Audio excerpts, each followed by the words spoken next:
தமிழ்நாடு குறும்பர் சங்க நிறுவன தலைவர் ஆர் கிருஷ்ணசாமிக்கு மாமனிதர் பெருமானார் சமூக நீதி விருது. சமூக நீதி சர்வசமய உரிமைகள் கூட்டமைப்பு சார்பாக நடைபெற்ற சமூக நல்லிணக்க மீளாது விழாவில் தமிழ்நாடு குறும்பர் மக்கள் சங்க நிறுவன தலைவர் ஆர் கிருஷ்ணசாமிக்கு விருது வழங்கி கௌரவிக்கப்பட்டது. கோவையில் சமூக நீதி சர்வசமய உரிமைகள் கூட்டமைப்பு மற்றும் Kovai economic social chamber wing இணைந்து சமூக நல்லிணக்க 1500வது மீளாது விழா நிகழ்ச்சி போத்தனூர் பகுதியில் உள்ள தனியார் அரங்கில் நடைபெற்றது. சமூக நீதி கூட்டமைப்பின் பொதுச் செயலாளர் டாக்டர் ஜி முகமது ரஃபீக் தலைமையில் நடைபெற்ற நிகழ்ச்சியில் கூட்டமைப்பின் தலைவர் ராம வெங்கடேசன் அனைவரையும் வரவேற்று பேசினார்.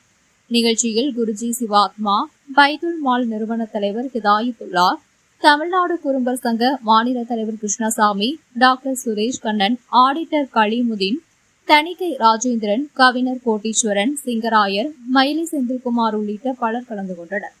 விழாவில் சமூக ஒற்றுமைக்காக சமய நல்லிணக்க சான்றோர்களுக்கு மாமனிதர் பெருமானார் சமூக நீதி விருது வழங்கி கௌரவிக்கப்பட்டது.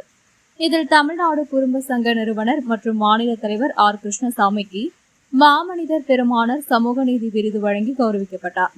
விழாவில் பொறியாளர் ஆர் கே ரவிக்குமார், சேலம் பாலு, ராயப்பன், கோபாலகிருஷ்ணன், முத்துசாமி, சுதன் குணசேகரன், சிவனேசன் உட்பட பலர் கலந்து கொண்டனர்.